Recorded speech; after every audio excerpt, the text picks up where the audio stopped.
Dámy a pánové, já vás velmi srdečně vítám na Pražském hradě, a to konkrétně v nejvyšším purkrabství, na další z naší sérii přednášek Věda na hradě, kterou organizuje Správa Pražského hradu společně s Ústavem organické chemie a biochemie a Karlovou univerzitou.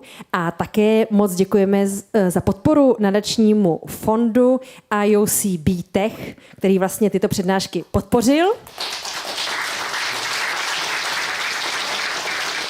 A dneska tady máme vzácného hosta, nebo hostku, řekla bych, která přijela až ze Spojených států a je to Regina Barzilay, která je specialistka na AI a já už bych předala slovo tady kolegovi z Ústavu organické chemie a biochemie Tomáši Pluskalovi, který ji krátce představí. Prosím.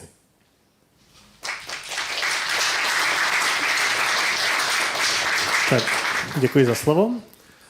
And I'm going to switch to English now. So it has been my pleasure to collaborate with Professor Barzilay for about 2 years now. I visited her lab in Boston a few times, and actually last summer we were organizing a symposium at IOCB Prague focused on biochemical machine learning, and Regina was one of our distinguished guests, but unfortunately she had to cancel her trip last minute. So it's a very, very great pleasure for me to see her now here, finally in Prague. And Regina is a professor of computer science and artificial intelligence at the MIT CSAIL department and also the MIT Jameel Clinic.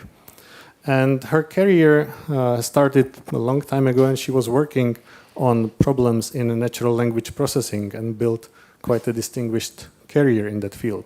However, at some point, she decided to change her focus, and she's going to tell us more about why that happened. And she is now working more on biochemical and biomedical applications of artificial intelligence and machine learning. And I guess we will hear more about that in her presentation. Her career has been recognized by numerous awards, among them the very prestigious MacArthur Fellowship, and also she is a member of 3 different science academies in the US. So with this, I would like to give the word to Regina to tell us about her work. Please. Thank you.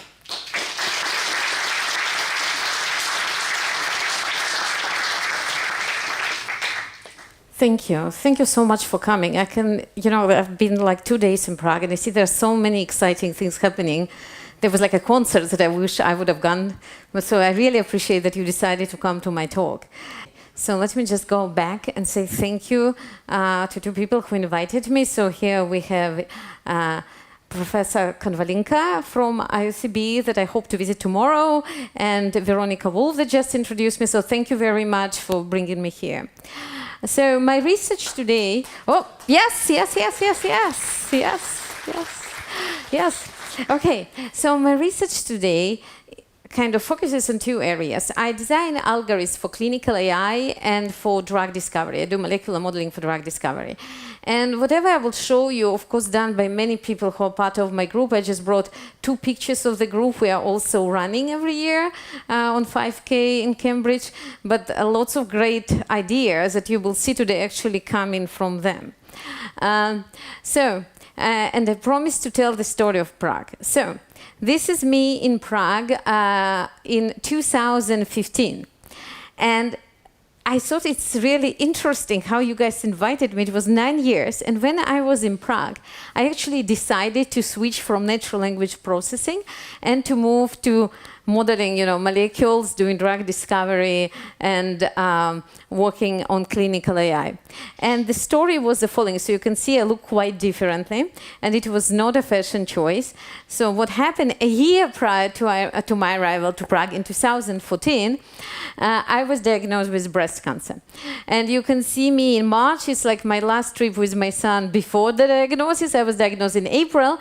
And then in July, when I was doing my chemotherapy, my son was trying to be a barber and cutting, my hair. That's recommended during the chemotherapy that somebody cuts your hair. So it was really a time in 2014 I was treated, and And when I came back to MIT full-time in January 15, I really started thinking that I maybe should be doing something very different with my life.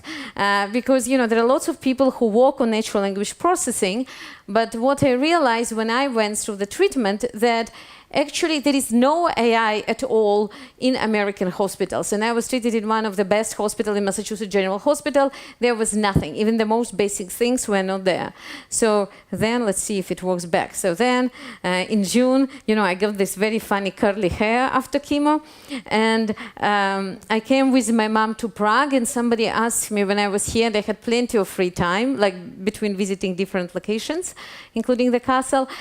Somebody asked me, would you want to do machine learning for chemistry? And at the time, this field was really not existing. I said, why not? I don't want to do NLP. I can try other things. And that's how, 9 years later, I'm here to talk about my research on machine learning for biochemistry, which is kind of funny. Okay, so what I want to say, in my talk, I was kind of making comparison between, what machine learning does and how the modern medicine does diagnosis and treatment. And this was my year in discovery when I was a patient in cancer clinic. How do they think about the information that they get? So whenever you're diagnosed with something, you would have a lot of high resolution data. You're going to have your imaging done, you will have pathology.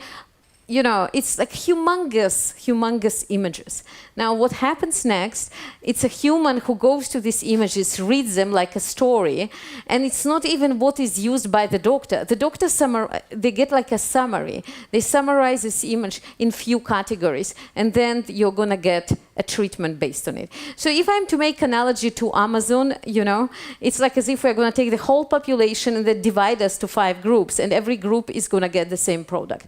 That's pretty much what's going on today in clinical care. And not surprisingly, when we are looking, let's say those are pathology slides, when we are looking at the pathology slides of women that are characterized the same, they have exactly the same diagnosis, they're going to get the same treatment. Actually, in practice, some of them would be fully cured, some of them would have recurrences, some of them will die from cancer. But we do not see it because we summarize them in such high level, while the original data that we have contains so much information. So since I kind of went through my own treatment, what I decided to do, that I really want to make sure that we are having at least the same level of discrimination as we have when we are doing, our shopping on Amazon. And this is my breast, obviously in the mammographic form. And here what you can see, so I was diagnosed in 2014. This was my cancer, okay? And what you can see that if you go back to 2 images prior, it was already there. And here I kind of blew up the image. You can see that it's actually, it was there, it was diagnosed 2 years later. What I discovered, that apparently a big portion of cancer patient, if you look at the image, like for mammogram, which you take every year or every 2 years, if you look back, it actually was already there. It's just human eye cannot really discriminate. It's not like somebody made a mistake. It's just impossible by human eyes to make this type of discriminations. So what I will do now, I will take like 5 minutes literally and kind of summarize to you how machine learning makes decision. I'm not planning to teach you machine learning because I teach the whole class on it at MIT. But I want to tell to people who never seen AI how machines are doing it, like roughly, so that we can understand the rest of the talk. And for those of you who do know, you can just take your time to read your email. Okay, so let's say in this, I'm going to give like a baby example so that we can really understand it. Let's say you're trying to decide which movies I would like, to recommend me a movie, okay? So one way to do it is to kind of go and ask me which movies I liked and which movies I didn't like. So you can look, let's say, on Netflix, which movies I watched until the end and which movies I stopped in the middle because I didn't like them. So now, if I would ask you, I would give you the pile of these movies with my rankings. You as a human would look at it and say, maybe I like funny movie, maybe I like the movies which have animals in them. You will start having different hypotheses. But it's pretty hard for a human to identify these rules, because clearly there are many different factors that come together to help me make this decision, and each one of them may have different significance. So what we will do, we will make kind of this pattern matching. Instead of relying on our intuition, we are going to make it like more systematic. How can we do it? And here people who kind of took statistics would see something very similar. We will take the objects such as a movie and represent it by this set of questions. We're going to ask some aspects related to the movie. So for instance, we can ask, is it an action movie? And if it is, we will put 1. Is it a comedy? In this case, it's not a comedy, 0.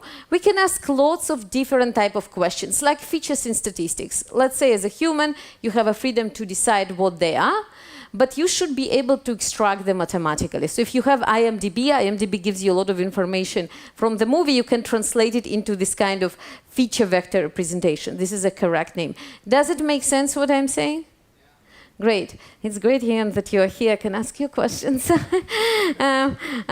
Okay, so now what we will do, so we're starting with these very complex objects, which are movies. And now each one of them is going to be represented by this vector, correct? Each one would have its own answers to the questions. And we would also have, my label, whether I like the movie or I didn't like the movie. So this is called in machine learning a training set. You have these answers to the question, you have a label, and what you're trying to do, you're trying to learn a mapping from these vectors to the label. So let me make it even simpler and show it to you at the level of pictures that you saw in middle school. If every movie would have just 2 features, okay? Because I cannot draw in multidimensional space. If every movie would have represented just with 2 features, then each one of them will be a point in 2D space. And depending on the label, whether I like the movie or didn't like the movie, it would have plus or minus. In reality, we're operating in some high-dimensional space, but let's do it in 2D. And then what will happen, we can think that what machine learning model does, it just tries geometrically to separate all the plus examples from all the minus examples. And there are lots and lots of algorithms that do it. So if you are a user of machine learning, you know there are packages, you just give to it this kind of representation, and the package would find you the right separator. And why it doesn't find? Oh, this is the right separator. So now what happens, in this case I show you the simplest separator. It's a linear separator. It's just a line. Doesn't have to be so, but let's say you're using a line. And what we would assume is that all the examples on one side of this line are going to be considered positive, and all the examples on another side are going to be considered negative. So how would we characterize a Sherlock Holmes movie? Positive. So if this is correct, so it's going to be on the positive side. So is it clear? So the point is there are 2 pieces. You need to take your objects, be it cell, be it molecule, be it movies, represent them as some feature vectors, and then there will be some machine learning algorithms that can divide them. So it's a very simple story. Now, again, for those of us who still remember middle school math, you can think about it, that what the line does, it actually weighs differently the coordinates, correct? So in this particular case, you can think that what you're trying to do, you're just trying to find how to weigh each one of these factors to give, a weighted sum so that we can make our decision. So whatever you would have done when I ask you, imagine I give you my movie, you would try to guess what I like and what I don't like. So you may say that she really cares about this characteristic, but less cares about another one. That's exactly what machine here does. It just lends these weights. And just because I was talking to you about like a very simple linear separator, some of you are thinking, and what is the big complexity that comes from deep neural networks? So here you can just imagine this is again the same vector, the same features. And here what you're doing, you are taking all these different aspects, learning the weights, and this would be one coordinate, which would give you one way to combine all the input features. And then you can find another combination, and it will be the second one. So what you're pretty much doing through these weights, you're learning how to transform the input vector in a way which make it easier to separate, because you can imagine that the points can be really convoluted and you need to do many transformations to separate them. I just want to say one thing which is kind of essential to our discussion about neural network before we go back to medicine, is to look at this picture. So there is a way when you have a neural network kind of to see what every layer of the neural network identifies, what kind of patterns it learns to identify. And here I'm showing you the patterns which correspond to a neural network that is trained to recognize faces. So it's only trained on faces. It was never explicitly told that the human face has eyes or ears and all the parts. So now let's look what each layer produces. You can see that the very low layer does what our primitive vision does. It just identifies like line and dark and white shapes. Very simple one. The second layer learns how to take these geometric pieces and identify kind of the blocks that correspond to different parts of the face. Again, it's roughly looking like parts of the face. And then the third layer takes them and again learns how to create a face out of it. Why this example is interesting? Because when we are thinking about biochemistry, when we are thinking about medicine, we always ask this question: what is a biomarker? What is a rule? How we explain this rule to the machine? So in this case, what this particular example shows you, that the model that never knew what is valid human face in terms of different subparts of the face was able to learn it automatically. And this is the approach that we will take to medicine and to chemistry, where we will actually make a machine learn directly from the labels. We would never put our knowledge inside the machine. Okay, so let's go back to the breast scenario and see how we can do with the machine things differently than what humans are doing. So what you see here is several images of mammograms, standard mammograms. It's an X-ray of the breast. And if you ask what humans can do today with this image, so the human radiologists, the only thing that they're trained to do is to look at this image as to say, does it have a mass? Does this patient have cancer? So in this particular case, this image does have cancer. What we will try to do is to look at the image that now nobody thinks it has cancer and predict whether this patient is going to develop cancer within up to 5 years. So this is a task that humans cannot do it. Now, for many in the audience who don't care about mammograms, we now can do it on the lungs, which both men and women have, and also on prostate. But I will give you examples on mammograms. Okay? Now, let's think about it. How human doctors are deciding about risk. So the question that we are asking is kind of to predict the future. Clearly, it's not a new AI question. Many doctors thought about it. And maybe the first of them, that I found in the literature, is a guy called John Wolfe. It was an American doctor who is in 60s, before I was born. Asks the same question. He said, I want to look at the image of women who are diagnosed today and see what happened to them 2 years ago. Is there something in their image? He even said to us that he analyzed it by computer, which I cannot even imagine what it meant at the time. But let's say, so what he did, he asked a good question. And then he said, okay, there are different patterns. So women who have a lot of white stuff, which is called dense breast, which means they have a lot of fibrous tissue, those women are likely to develop cancer. And they are likely to have this cancer missed because it's white. So in European and American medicine, women who are in this category, they actually can get extra screening and various things because they are considered to be high risk. And these women who are non-dense, they are considered to be less of a risk. This is pretty much a standard way to decide about the risk. So human identifies some patterns and looks at them and says, who is at risk? Now, it's an interesting question to say, does this feature actually work? How does it work? So, again, a simple way to look at the risk model, people do the same things that we did with movies. You remember I asked you the question, is it like a comedy? Does it have animals in it? So here you can ask a different question about a patient, ask, what is their age and family history and whatever. and try to do a simple statistical model to predict risk. So it turns out these models, which are used today in clinical care in the US and in Europe, they don't work really well. So there is a measure which is called AUC, area under the curve. So for those of you who haven't seen it before, I just would say that if you are perfect, then you are 1. If you are random, you are 0.5. So the model that is currently used in clinics that decides who gets what has an accuracy of 0.6, which is kind of very uncomfortable, very close to random. You say, now I'm going to add this density, how much white is in the image.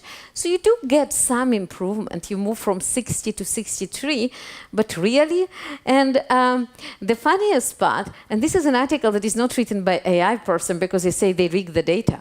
This is actually written by a radiologist. What they show, that if you show to this group of, I think, 80 radiologists or something, they gave images and asked them to rank the woman who is like dense or not. You can see that some of them found 6% of the women as dense and others found 84%. So it's really like reading tea leaves. Everybody sees different things in the image when they read it. And this is how we decide about the risk. And this is really, really concerning. And furthermore, to make it even worse, in the United States, I'm pretty sure it's close to Europe, it's even maybe higher, 42% of women are considered to be dense. So you're saying to almost half of the female population, you are at risk, which doesn't mean anything. You cannot really do a lot of things if half of your population is considered to be at risk.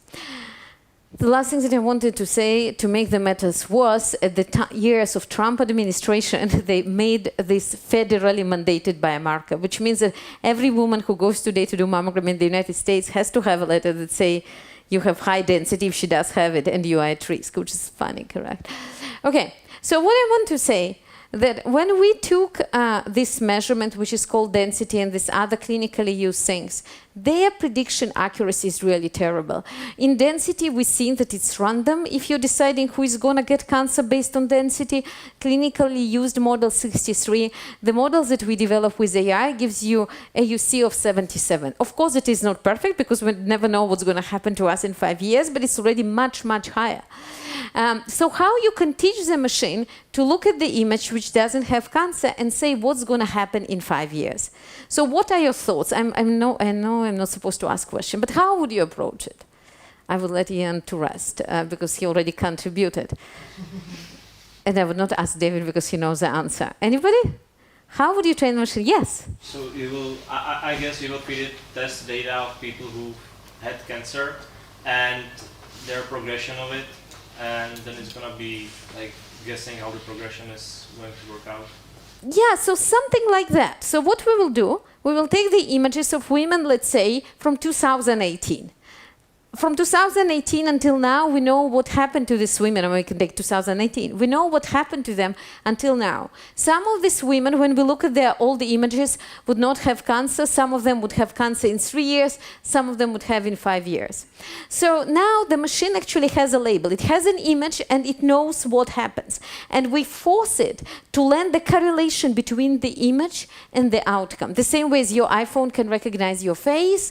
If we don't know why, it's because you have certain nose or certain eyes.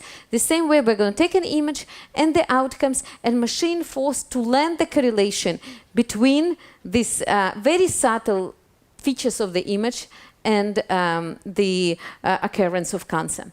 And what I want to say is that this model actually works quite well. There are a number of hospitals where it is used. For instance, during the pandemic at MGH, and this is MGH, you couldn't go and get a mammogram if you're not high-risk patient because they wanted to reduce number of people in the hospitals. So using this model, they identifies who are the women who really have to get screened first. And we tested this model in many different locations around the world. This is a published result. And since then, there are many hospitals in very exotic places in the world which actually are using the model in various capacity, or at least retrospectively testing the model. And we are really hoping that this kind of modern tools can be used what am I doing wrong? Can be used to predict future risk of breast cancer. And I just want to say a few minutes about the model that we published last year, and it relates to lung cancer. And again, I got into lung cancer in a very personal note, I mean, I didn't get it, God bless, but the sister of my friend who was very healthy, she never smoked, she was running, doing all the right things. She was in early 50s. She was coughing for half a year, and then eventually at some point, she got tested, and they discovered that she had lung cancer. And she passed away. And you can see that even the prevalence of lung cancer is relatively low. You can see this is the number one killer for both men and women. And many of us, including the doctors, have this very incorrect idea in our head that the only people who get lung cancer are smokers. Just before I came to Europe, there was this very big study that came out at UCSF that demonstrated 80% of Asian women who are diagnosed, they never smoked. So there are a lot of, in the US, there are a lot of patients who never smoke and who are getting lung cancer. So Sibyl, this is a model that we developed with this doctor at MGH. Her name is Risha Sequest. She was actually a doctor of my friend. That's how we connected. We developed Sibyl, and I just want to show you, this is interesting. This is a distribution of lung cancer in the United States. And you can see that it has, we can do the same for Europe and other places. There are very clear patterns where it happens. And last year there was an article in Nature that really gives us a lot of biological understanding related to correlation between exposures and the occurrences of lung cancer. So this whole idea about lung cancer is smoking. Of course, smokers have increased risk. And I just wanted to say that the guidelines today are such that those are all the people that got cancer. Only 40% of them were eligible to get screened in the first place because you need to smoke a lot to be able to screen, and a very small portions of them got screened. So the point is that we really need to have a way to be able to screen and to tell to a person, independently of their smoking status, whether they're likely to develop lung cancer. And because we did the study, we are actually using Sibyl operates on low dosage scan CTs, which are very high resolution modality. We can do it even more accurately than we do it on breast. So here you can see an image of a patient who was part of the trial. He was sent home and they said there is nothing in it. The machine was able to, you kind of can use the attention of the machine to see which region it considers to be suspicious. So doctors didn't see anything on it. And then you can see that within a year or two, this patient developed lung cancer there. So in some way, what it shows to us, that it's not that machine looks at risk the same way as we think about like genetic risk on BRCA, that even before the, a girl has breast, she has increased risk of breast cancer. In this case, we believe that there is a lot of sign and inflammation and other things that machine just can spot it better than humans. Now, until now, I was talking to you, this is so amazing. We have all these machines that can predict and do stuff that humans cannot do. And it gives us a lot of hope and enthusiasm. And it's especially exciting because originally, most of the AI models were used to do the tasks that humans can do. But now we're actually moving to the new frontiers, and we're saying that AI should be used to do tasks that humans never even attempted to do. So this is, again, a new setting. While these great things are happening, there is a lot of concerns about utilization AI in the society, and one of the concerns is that AI is actually going to make discrepancies between different people much stronger than before. And we know that one of the big problems of these AI models, if they are trained on a small data set, not on a very large data set, they don't really perform well. And in this case, you can imagine that your model was trained on one type of population, and then you apply it to a different population. Different can be just different hospital across the road, which just treats different people. There is no guarantee that performance is going to be the same. And in fact, there were a lot of studies, not even in medicine, in cell phones, that when Apple brought an ID to your phone, it was unable to, for instance, recognize people with darker faces because they were not part of the training set. And the problem that we all are currently dealing with, that there are a lot of funny things that may be happening in the systems that we don't even know that they happen. So this is the story which is funny, not again where the funny part of the story is that it took several years until the blogger from Huffington Post found out that each time when the actress Anne Hathaway is in the news, Berkshire Hathaway stocks go up. And you can imagine that people who actually are doing it for real, they really care to optimize their algorithm. They were not aware that it was going on. They were not aware that their training data never actually seen, Anne Hathaway, and never seen the name Hathaway is related to the actress. So it was doing this wrong decision. So you can imagine that you have an AI system that does a task that humans cannot do. So you cannot validate what AI model is doing, and it systematically does some really funny things. And again, the shift can be demographics, clinical setting, device, and many others. And there is a lot of hope that if we only be able to make AI explain to us what is it doing, then we are golden. And there are like endless number of doctors that are kind of telling me, Regina, what is it seeing? What this Mirai, which does breast, or Sibyl that does, what is it seeing over there? And my point is that if machine does the task that human is doing, then it's fine. The machine can really tell you, you try to identify this calcification. Machine identify that this is a part where calcification happens, you can validate, is it correct or incorrect? But what happens if you are asking machine to do the tasks that you cannot do it yourself, correct? It's like, imagine to yourself that your dog could speak. The dog has many more olfactory receptors that you do. So how it will explain to you how it senses very different senses?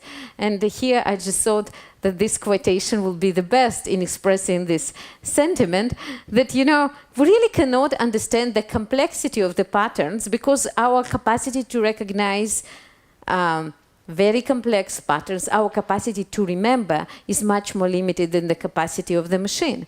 And what is very scary here, that if you look both on FDA and EMA regulation, they highlight interpretability of AI model as one of the requirements. I am not even sure what exactly it means, to be totally honest. And my colleague at MIT, Professor Marzia Gassemi, did this study that was published in Lancet that actually demonstrates that when you give to the doctors false explanation or incorrect explanation, they actually buy them, and it decreases their decision power. So we really need to rethink what do we mean to make this model explainable. And just on the technical note, we spent quite some time, and we have the papers in machine learning conferences, trying to build these meta models that can look at the machine when it makes a decision and identify when it's not confident in its own prediction. Kind of to teach it to say, I don't know, to make the machine abstain. And you can actually do it. You can teach the machine to identify in which part of the space it's kind of very far from what it knows. And we now added it to all our tools, and we can see that it significantly increased accuracy if you give it some budget to abstain and to say, I don't know. But I guess what I'm trying to say, there is really a need. We as humans, with our intuition, cannot really monitor this technology because our capacity is very limited. We need to create another AI, and a very complicated AI that can actually spot out all these abnormalities. So just to summarize, I believe that I just give you some examples, but with everything that's going on in AI, I give you examples related to imaging, but there is also a variety of other modalities. We're changing diagnostic and redefine the disease signature. Now you can, the same way as Amazon is personalizing whatever you are buying, we can personalize treatment in a similar way. And a lot of what we are doing now in the hospital can be actually done at home due to the monitoring. And the final thing is, I don't know about Prague, but in Boston there are MGH and other hospitals. And there is a great doctors here and okay doctors there. So there is a lot of variation. And the hope is that if you're using tools, they can actually control and give theoretically the best quality to everybody. And before I move to pharma application, I just want to show you this slide. It talks about the United States, but if I may, I don't think it's very different in Europe. So every single time I would give a talk or interview, people would say, say, there is no AI in healthcare. They say, no, how do you know? I said, I go to the doctor, I don't see any AI. And I asked, did you see AI in your care? They would say, no. At any rate, but it wasn't like really scientific, this discussion. So my colleague at Stanford, Professor James Zhu, wrote this paper last year when he analyzed 16 billion codes of the insurances in 5 years in the United States. So whenever you go to the doctor in the US, they would, they give you a pill, there is a billing code. They did you an image, a billing code. So everything that's going on, what's given to you, you can see it based on the billing codes. So he wanted to know in his team how many tools, AI tools that are approved by FDA, that theoretically you should be able to bill for them, are actually billed by the insurers. So they find 500 FDA approved tools, only 16 had a billing code, and only 4 had more than 10,000 bills. 10,000, out of 16 billion. So overall, all the AI tools were less than 100,000 billings. It's nothing, really nothing. So you really can see that AI didn't penetrate in clinical AI, but the good news is that we can see that at least the derivative goes in the right direction, that there is significant increase. So the hope is that, we are going to be seeing the change. It just takes time. I just want to say that, as I already alluded in the talk, there is a lot of confusion in the regulation.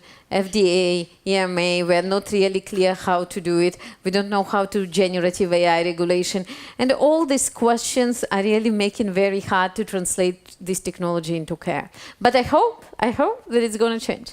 Okay, so now I want in my remaining, 10 minutes or whatever I'm allowed to do, to talk about AI for drug discovery.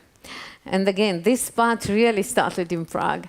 Okay, so if you are to look at, how the discovery is done, a lot of aspects of discovery, let's see, I have this beautiful animation, let's see, yeah. So a lot of the discovery happens when you are trying to find a specific molecule with specific characterization, in the humongous set of possibilities, billions of possibilities, and you want to identify the one that does the right thing.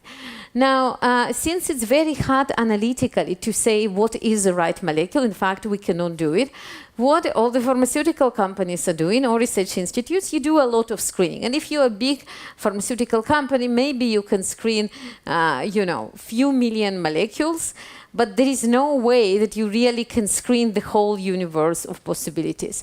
So, and that's where AI comes in, because the hope is that if you can analyze the molecular behavior, or maybe propose the designs without actually manufacturing them, then you can, instead of traversing the whole universe of billion possibilities, you can look at a small set and check it in the lab.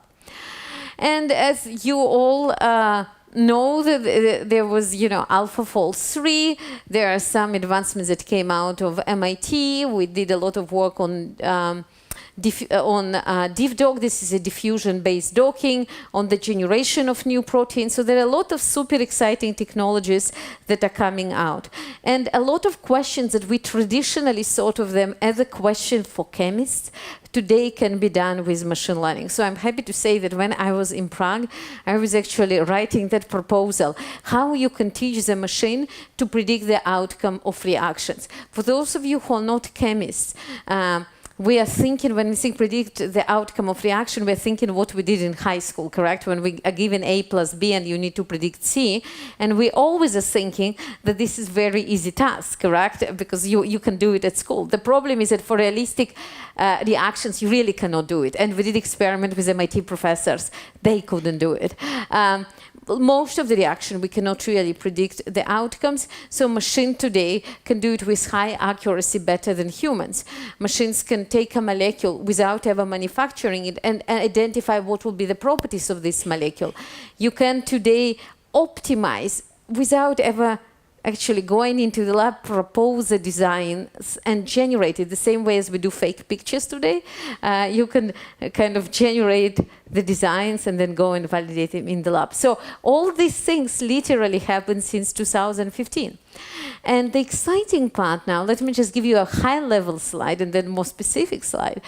The high-level slide is that today you can look at all these different objects, at the small molecules, at proteins, at cell, embed them all in some very big high-dimensional space and using mathematical interaction describe what actually happens there, to identify what are their properties, to understand how they interact and create new objects that interact better. And the example that I want to give you is something in the area of antibiotics. I have the single paper in Cell, which is supposedly a good biology journal for computer scientists. I didn't know what it is before we got the paper there.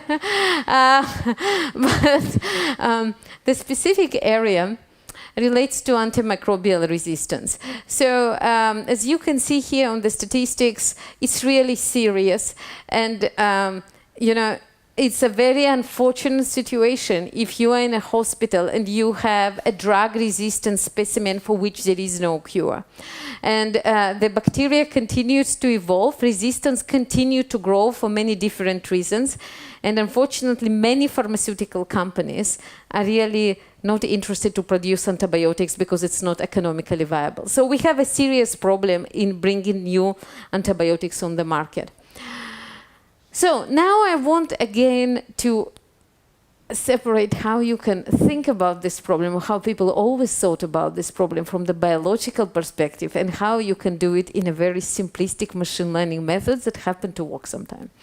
Okay, so people in biology, and there are a lot of people here in the audience from IOCB who are much better qualified than me to talk about it, but what they've done, I mean not people in IOCB, all the biochemists, you kind of look at the bacteria and trying to say, what are the different ways I can kill it? And there are many different ways you can achieve this killing behavior. And then you say, okay, maybe I need to target a particular protein, and then I can have some particular molecule that can achieve this behavior. So we can kind of analytically say, that's how I want to do my killing, and now I need to find a molecule that will do it for me, okay? So you start with an idea that you want to understand with our human mind how this killing should happen, and then create it a perfect tool. You know, the good news is that today, with the machine learning tools that we have, if you want to go this route, you can. There are, this model is called DivDogs that is developed in my lab that enables you, to take the protein that you're interested in and kind of to find which molecule would go there and how they will interact. You can do it. Complex, but you can. Now, I will propose you another approach, which is kind of really naive and agnostic, and it works. So people in chemistry always knew that there are particular functional groups, which has, some parts of the molecule that drive behavior. Like I took this slide from some basic introductory text that actually identified different sub-pieces that, for instance, correlate with antibiotic activity. So what humans did, they always tried to look for this pattern, for these bits and pieces of the molecule that would drive the property. Now you can say, instead of me as a human postulating what are those pieces and bits, we are going to make a machine do it. How can we do it? We can take some set of molecules and actually do the experiment. We're going to take the set of molecules, and let's say for each one of them, we're going to record whether it was killing the bacteria or not. So you have now a 2D graph of the molecule and a number that tells you how much killing actually happened. And in this case, you're not even using 3D information. You don't know anything about the mechanism. You just know did it kill it or it didn't. Again, there are degrees of how much sophisticated you want to do when you are learning. Traditionally in computational chemistry, people, when they formulated this problem as machine learning, that use what is called molecular signature, they will take this graph and say every coordinate in my vector would correspond to some substructures. We're not going to be even doing that. We are going to train the model to start with the molecule and to automatically learn how to represent it as a vector so that we can do this prediction. And we actually have done it for this antibiotic that I'm going to show you. This is Jonathan Stokes, who is now a professor in McMaster University in Canada. He was a postdoc at MIT. And what he has done, he took 2,500 molecules and screened their activity against E. coli. Now, he was smart in many different ways. And then after he didn't ever tell you how smart he was and really had great thoughts, after we had this data set, I'm going back to this slide, if I can. So then you can just train the model to tell for every molecule, new molecules that you've never seen, how likely that it's going to be a killing molecule. Okay? Is it clear? The same way as I kind of explained to you how you can predict which movies you like. Now you're given molecules and the killing property, and you would have a predictor, a deep learning predictor in this case based on graph convolutions, that would tell you how like a new structure that algorithm never seen is going to be antibacterial against E. coli or not. Now, once you have this predictor, what you can do, you can go to a huge set of molecules. In this case, we took 200 million molecules from zinc, and you can just scan them with this predictor to see which molecules which have a strong antibacterial properties. And you can also add another predictor that would say which one of them are also non-toxic, because clearly there are a lot of bacteria molecules that kill both you and bacteria. This is not the goal. And at the end, he selected just 200 molecules and tested them in the lab. And from them, he found a few very promising candidates. I would show it to you, one of them next. So this is a Cell paper. So this one is called halicin. It even has its own Wikipedia page. And it works very well against multiple drug-resistant species. We trained it on E. coli, but it happened to work well against C. difficile and A. baumannii. And now I will tell you how smart he was, that he actually managed to make it work, because 2,500 molecules is actually very little. So the first thought that he had was that if you're just going to take like current antibiotics and things that are not antibiotics, what you're going to learn more of the same. You're going to learn kind of a paraphrases on the current antibiotics for which already you have resistance. So you needed kind of to take a set of new ideas of things that you've never seen but can be antibacterial. And we know that cancer drugs, for instance, are antibacterial, or there is like honey is antibacterial. So there are natural products. So what he did, he used, it's called Broad Institute Library, which had a lot of natural products, anti-cancerous and other things, from which the model learned kind of new characteristics of antibacterial molecules. And also when we did this big screening, he removed all the molecules that look similar to the current antibiotics based on tiny motor similarity, which means that he selected molecules that don't look like antibiotics based on what we know, and then he tested them. And just as a point of reference, that at the time most of the effort went on doing the experimentation to understand the mechanism of action of this halicin, because it had a new mechanism of action. So I hope that right now we actually can do it sort of automatically. But you can also see that one thing that happens here, whenever you are training the model to take a molecule and learn its property, what it does internally, I didn't go into this in great details, but it also learns to map all these structures into some high-dimensional space which have the following features. Molecules with similar properties as a points are going to be close to each other. Okay? Now you can ask yourself a question. Okay, these two I've seen, I know what they are, they're close. But what will happen here? What will happen here? It gives you now an opportunity to go to a new part of the space where you never had any representative and say, now I'm at this point, I can actually generate a new molecule which further optimizes my property. So this brings us to this whole idea of generative AI in molecules, where we start with some molecular, with some existing molecule, we map them into the space where the height, you can think about the height represents how strong it is antibacterial, and then you can go in this space, like you're going into the mountain terrain, go to the one which have the highest property, and then generate a new one. And this disgusting thing that you see on the slide is a poor mice that had AAAI money. And in this particular case, we came up with a new antibiotic, which is unique in the following way. That not only it kills this AAAI money, which is a good thing, because AAAI money infection is really bad, but it also keeps intact all the other organs that you want to keep intact. So they had a particular set of bacteria that are in your gut that you don't want to kill.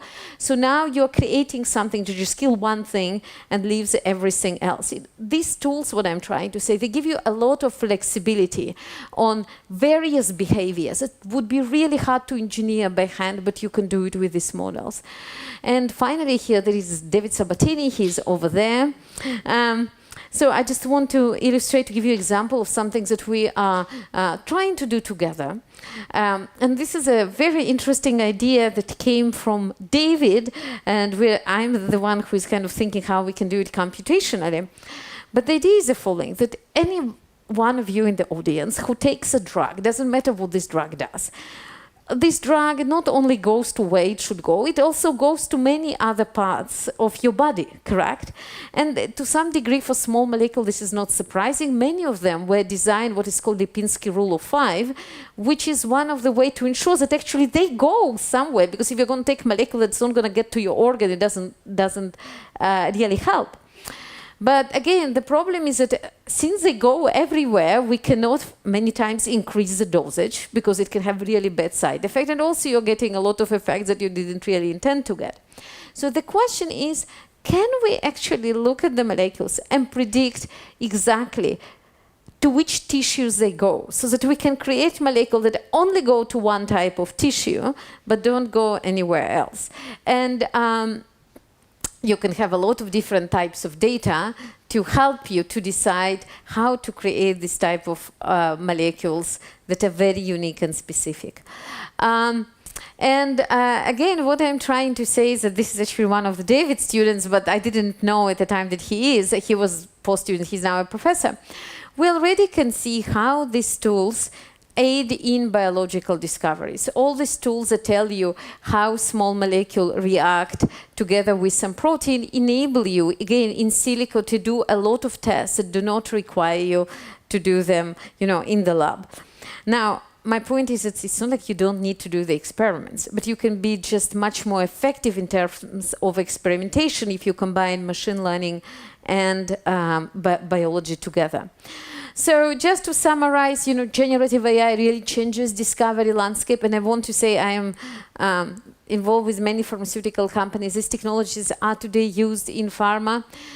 We can, theoretically now, we have means to personalize drugs to people if we make their discovery and this adaptation much faster. And one of the most exciting ideas, I think, is actually to do preventive drugs, because today I showed you some examples in cancer. There are also new discoveries in neurodegenerative diseases that we can detect who is going to get it way before the symptoms appear, when the disease is much easier to treat. So the hope is that if we combine this early detection and very personalized drug design, we really can do much better for the patients. And I want to finish my talk with the lesson from history, since we're in a historical place. It will not be that old of a lesson, but still. So this is what I learned about electricity. So apparently the first electrical bulb was invented in 1870. In 81, there were already 2 power stations, one in New York and one in London. However, 30 years since the discovery, 95% of the plants were still using steam engine, because the first generation of bringing electricity failed because they tried to use it and configure it the same way as they did with steam engines. So I really hope that we as a community, wherever you are and whatever you do for yourself, we will find a way to make this powerful technology and bring them to healthcare, to discovery, to chemistry and biologists, and we don't need to wait 30 years for that. So thank you very much.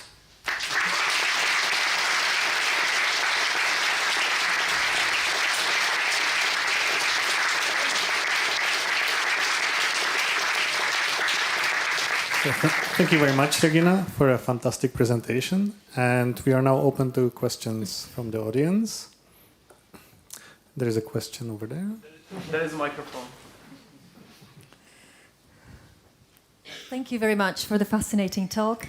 So I have a question about the first part of the story where you showed that the program can recognize, the AI can recognize from the earlier picture that this person is going to get cancer.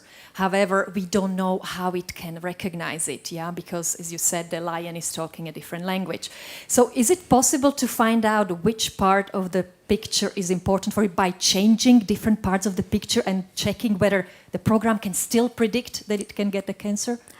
Absolutely, and actually it's something that is called attention. Attention in a kind of, I'm trying to find a picture with attention here. Sorry. You have to see my talk again. Here. So attention is kind of, you can think about it, it's a heat map that shows to you which part of the image the model looks at. So here it's a classical case. This is actually automatically computed attention, and it looked here. The problem was that when the human looked at it, it didn't tell them anything. They say, okay, fine, I don't see anything. So you see it. Eventually, it's actually where the cancer was growing. It happened to be so. But at the time, when you run this model, at the time, which is at the point 0, the human radiologist cannot validate it. But machine can tell you where it looks at, yes. Yeah, but can you modify the picture, make a blood vessel smaller or thicker, or to find out what the AI is concentrating on? What does it consider to be the It's really interesting. It sees here something that we don't know exactly what it is. And remember that the images that we see in medical images, they actually are visualization of the signals. Mm-hmm. So there are a lot of small, tiny things that we don't really know what they are. Now, attention can be important. Maybe you remember in the talk that when I was showing this Hathaway example and others, there are lots of examples that were already published in the medical literature where funny things happen, where attention can help. There was this big study that came from National Cancer Institute where they trained the machine to identify pneumonia, which is a very simple task, and machine was doing it extremely well. But when they look with attention where actually the model was looking, it wasn't looking at the chest, it was looking at the stump of the hospital, because apparently the way this data was collected, the vast majority, this pneumonia came because, I don't know, from some hospitals had a lot of these pneumonias and others didn't have enough. So it was just using the simplest sign that it can, which is the idea of the hospital, to learn the correlation, to say it more visually. We always do this exercise at MIT in the machine learning course. We ask them to train a model, computer vision model, to discriminate between cows and camels. And the way you do it, you can just go to Google Images, download all the some amount of cows and some amount of camels, and then you train the model. And what you would learn from it, because majority of cows are on the green and majority of camels are on the sand, if you now put a cow on the sand, it would call it a camel. So any correlations that it can find, which it makes it easier, because in the training it never seen cows on the sand or camels on the grass, it learned the correlation. So in this particular case, looking where a machine looks at, does it even look at the lung? It's a good, test that was doing it. However, trying to read it, it's pretty tough. And I would give you an example in chemistry. I remember we trained with this predictor's toxicity model. And you can use this attention to tell you which portion of the molecules, actually the one that the model looks at. And we went to Novartis, to chemists, and we say, does it make sense? So in some cases, I know that this group is likely to result in toxicity, but there were many cases when the model made the right decision, but they say, I don't know. So that's where it's not clear. Thank you. There's another question. Okay.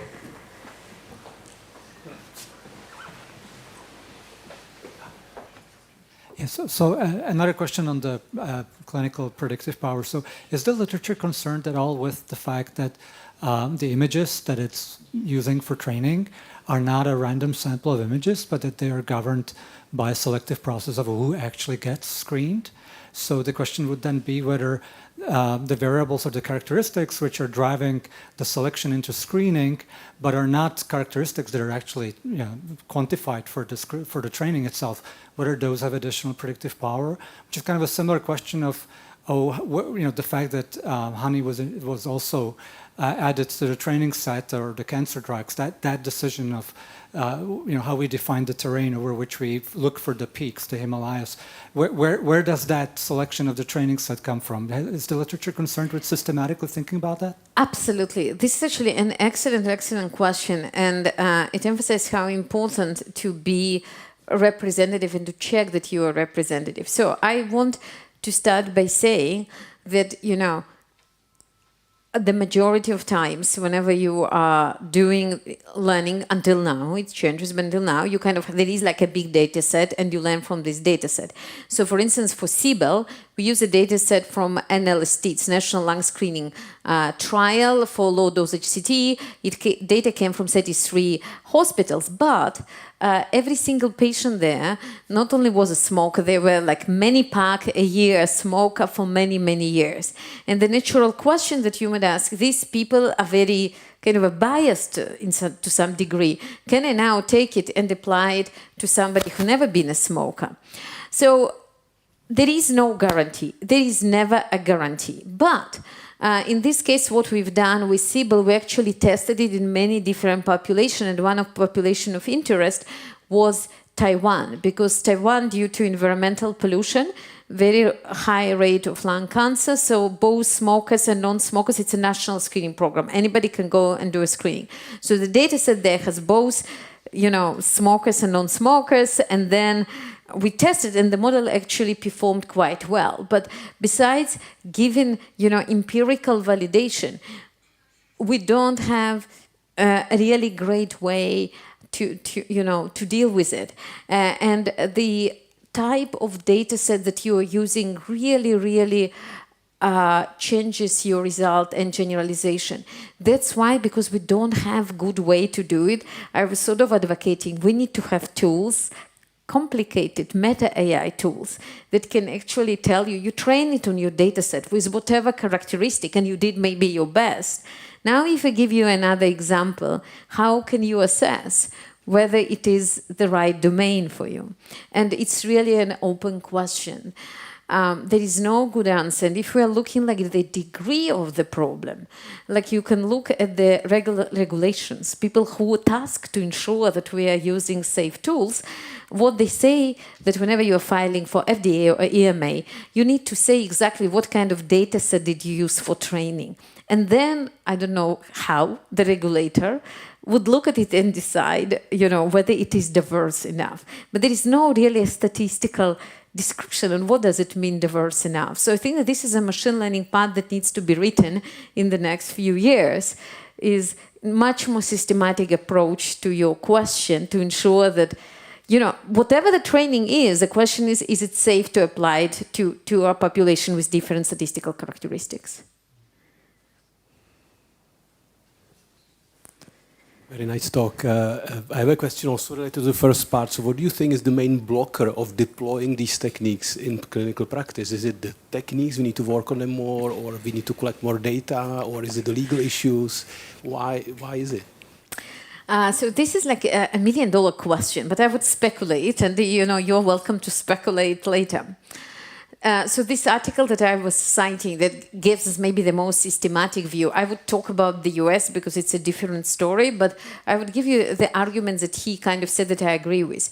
The first one, again, in the US, everything that happens is driven by reimbursement, how much the insurance would pay to the doctor. So today, whenever you are using AI in clinical practice, the doctor is actually losing money because the way they are reimbursed is based on how much time they spend with the patient. So if AI makes something faster, then it's actually not worth for them to do it because it affects their reimbursement.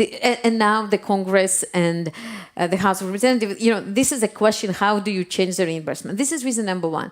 Reason number two, I think there is really a serious disconnect between people who develop technology, like look at Nature Medicine, at Science Translational Medicine, amazing algorithms that really work, that are published. People who are working in the clinic, they have so many serious concerns every day to address.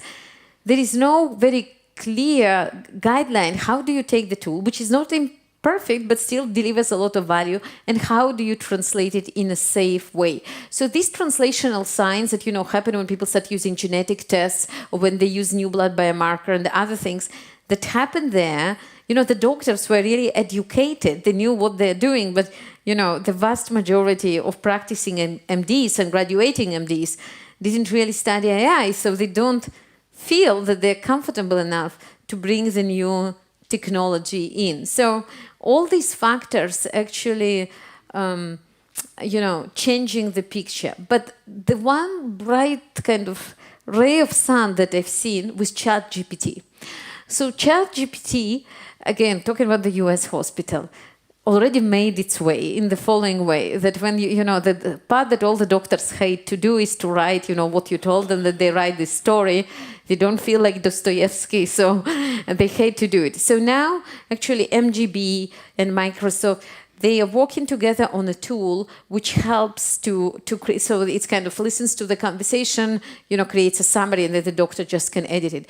So this is kind of the place where people see a lot of value. It's not as regulated in other parts of clinical care, and it really saves the time.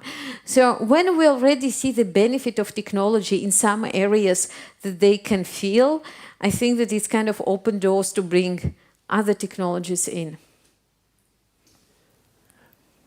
Fantastic talk, thank you very much. It was also a very American talk in the sense that it was very optimistic. If Europeans talk about AI, it's always very gloomy. So do you see any risk at all at applying AI? For instance, for me, we are getting out of our jobs in 5 years, as much as I can see. Not to talk about all the pathologists and histologists. So are there any other risks you can define? So I think, whenever you're publishing a paper in machine learning, the way you show that you do better is not an absolute number, because your number can be 70. Is 70 good or bad? It depends on how well the best model available does it. So that's how I'm thinking about it. There are some areas where we are doing really poorly. Like, for instance, the screening area. The reason it's so interesting, US spends over $10 billion on doing the screening. Majority of people who are screened don't need to have screening. Women who are high risk, who need to get MRI, don't get MRI. So we're kind of wasting public money, and we're not helping those who need. So this is an area where AI comes in. You can really clearly see the benefit in the long term, both financially and in terms of patient's outcome. On the other hand, there are areas that just work very well, so maybe this shouldn't be the area where you jump in and bring AI, because it will be much harder to demonstrate that you actually improve. The one area of concern that I do have relates to the question that you asked me about the data.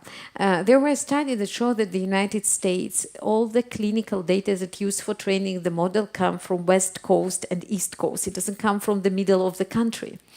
And a lot of these tools that are developed by manufacturers today, by Siemens and others, they're not trained on everybody. So at some point, how do we know that they really work for Czech population or for somebody else? We also have seen another alarming phenomenon with these tools. It actually relates to the tool that is used in clinical practice for determining what is the name? Blood infection. What is the name of this disease? I actually have a slide on it. Let me just, it has a name.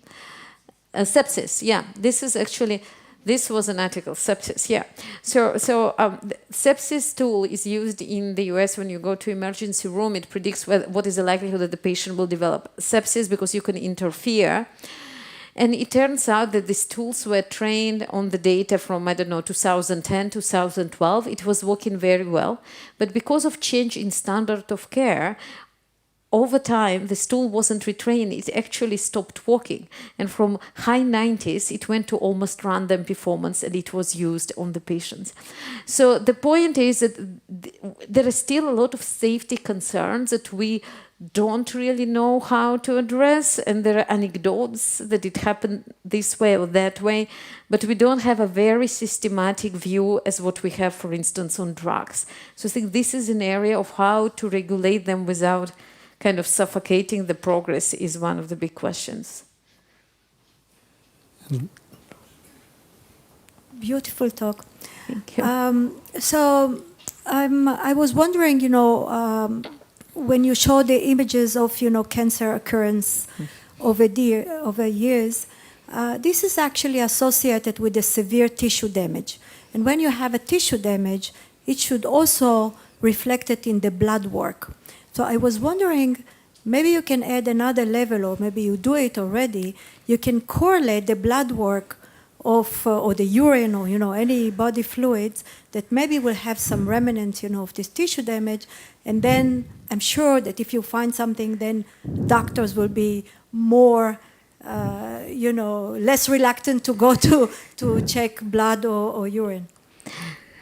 So this is actually an excellent idea, that clearly, whatever you see on the image is just one modality, the same way as you look at ctDNA or something, you just look at one modality at a time, and the whole idea is to look at all these different modalities, and you can do predictions much better. From the practical terms, why we couldn't do this study, because there is no data set right now, at least publicly available, that look at all these indicators. You could ask me, why didn't they add, genetic like BRCA, which clearly correlates, with the likelihood of getting breast cancer. It turns out that, even at MGH, you don't do genetic panel until you are diagnosed. So there are a lot of people who never, who are not diagnosed, for which you don't collect the information. So it's very much determined of what information you have to train from. Now, your question, which is extremely valid question, the need have been recognized. So at minimum, my collaborator, not on breast but on lung, she works with one of the blood testing, liquid biopsy diagnostic, to see that the patients who are based on the CT scan are high risk, immediately follow up with the blood test and see what's going on. So we'll have results of that at some point. But also ARPA-H, which is this big new funding agency in the United States, has an amazing program, which is called ADAPT, where the idea is, since the patient diagnosis, to collect systematically, all the different modalities of blood and everything that you can only collect, and then use all of those sources to predict the trajectory of cancer development. But this is exactly the case. It doesn't matter how smart is your machine learning, unless you have the right data, you would be unable to answer the right question. But now at least you can start collecting? Yeah. So at lung case, we are starting the collection, and we are very excited because VA, we installed it in VA. They do retrospective validation. VA is Veteran Affairs, which is a very big hospital system in the United States, where a lot of veterans have risk of lung cancer. We're also doing actually studies. We're studying a study in Croatia, similar one. So it's beginning to go, but it's really, as with electricity, takes time. But great idea. Thank you. Maybe I'd like to ask one question myself. So you mentioned a lot of public money being wasted in healthcare, and we certainly see that in our country too. But I imagine building a machine learning model costs some money, but using the machine learning model for predictions is actually very cheap. Yeah. I'm actually surprised to hear that you can build an insurance company for using an AI tool. But do you think this may lead to better accessibility in healthcare? So I do believe that when these systems are developed, they are going to be actually used and decrease the cost. And if we think one of the pioneers in this space is UK, which have, single pay insurer system. So we already see some tools. You can predict who is likely to be sick, who is going to have a really bad side effect. So it will come. It's just, for whatever reason, it just takes time. The medical system, as Jan said, to ensure that there is no damage, moves very, very slowly. Okay, so if there are no more questions from the audience, let's thank Professor Barzilay once more for the presentation.